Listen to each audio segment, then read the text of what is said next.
I would say it's working in some states, not working in some other places. The reason is, even if a policy is brought in, big project is identified, land acquisition is a major issue which the state government has got to cooperate. Wherever the state and central governments are aligned, I'm using the word aligned, I didn't say by the same party or anything, if they're aligned, things are moving faster. But otherwise, so there is a major opposition for it, because whatever is done in a democracy, there will be a lot more objection by the society at large in terms of any developmental activity which will have land to be taken, because we don't have too much of land available as a country, 2.5% of the global land or 17% of the global population. So land is a premium over here. So there, unless this is there, it can't happen. Move ahead, number one. Second is, in most of this, there's a state contribution needed of certain percentage in cash terms to acquire the land. And all the states are bankrupt. They don't have the money. So we need to find a mechanism where, like this is Vinayak's theory only. A PPP means acquire the land, form a company, then hand it over to a private agency. This is what he used to propound earlier. It has not really taken off.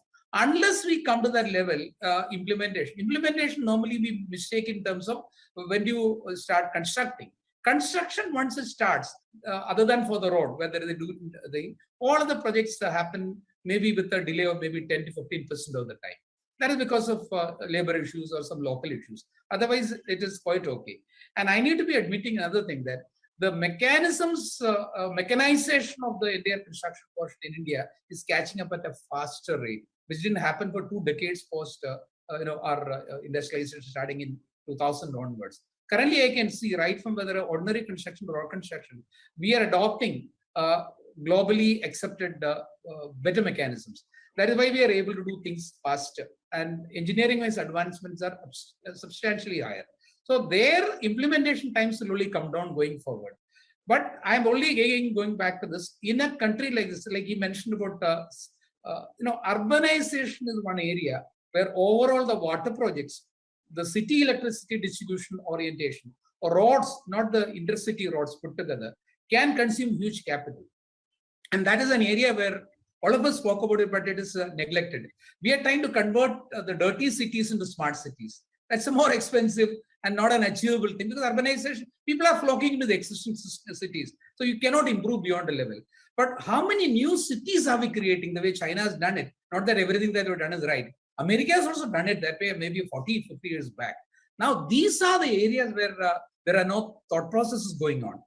Converting maybe Bombay into a smart city, I think is a waste of money. Incidentally, Bombay has got, when you mentioned about, there's only municipal corporation having a fixed deposit of 60,000 crores, nearly $8 billion. They have bonds, will be taken, it will sell off in 1 hour, equivalent to that.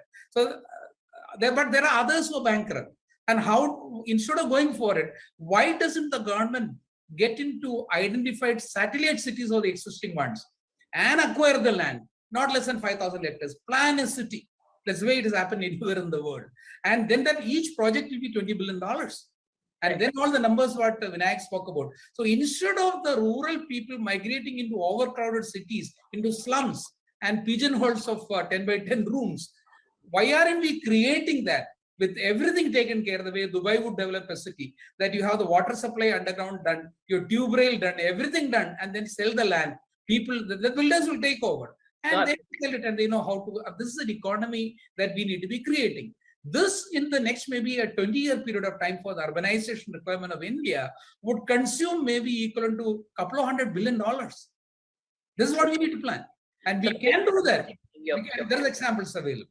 We should try for it. No, absolutely. No taking away from that. But Vinayak, I do want to talk, get your thoughts also on some of these, sort of nitty-gritty procedural things that they've tried to ease, because they do come in the way of every small or large project.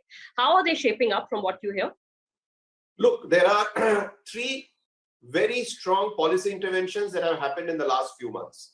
One is Gati Shakti, which is a massive software GIS-based platform that tracks infrastructure development through, a view of interlinkages and project progress through satellite. So that is one major intervention on implementation.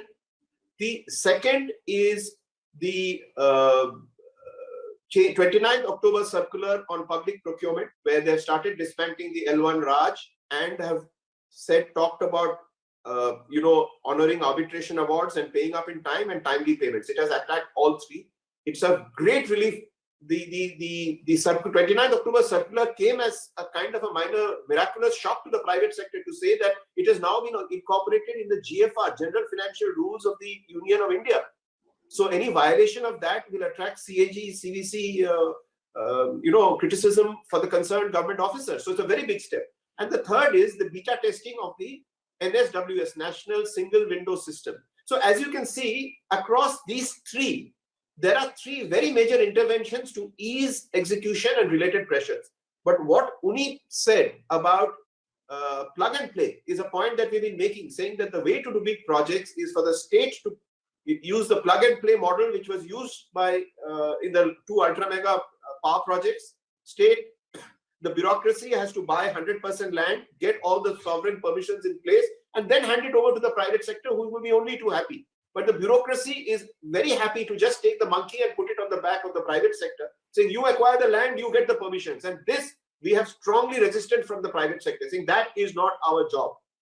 Okay, so plug and play, the point that Uni is made is of significant importance for bigger projects. And I want to make another small point because we are close to the budget. And I've had the privilege of sharing this thought with some of the mandarins in finance ministry, is the 28% GST on cement. Now, please remember that if there is, on a lighter note, very few people know that after water, cement is the most consumed commodity in the world. It was a surprise to me also. 61% of cement is consumed by individuals and institutions who do not have access to input tax credit. Okay, so a 28% taxation hit on what is clearly a very Aam Aadmi commodity, which is used to create demand, whether it is a village pond or a water harvesting or a school, primary school compound to somebody making a pakka house. This is as Aam Aadmi a commodity as you can get. And on the other side, it is a single biggest commodity for large infrastructure projects to bring their cost down. From both the angles, we have strongly requested the budget to take a point of view, although it's a matter of the GST Council and not the budget. Still, the budget can take a policy view on a long-term view as to whether cement should be taxed at 28% GST or not. I mean, it is a sin tax on what? But let me rest my case.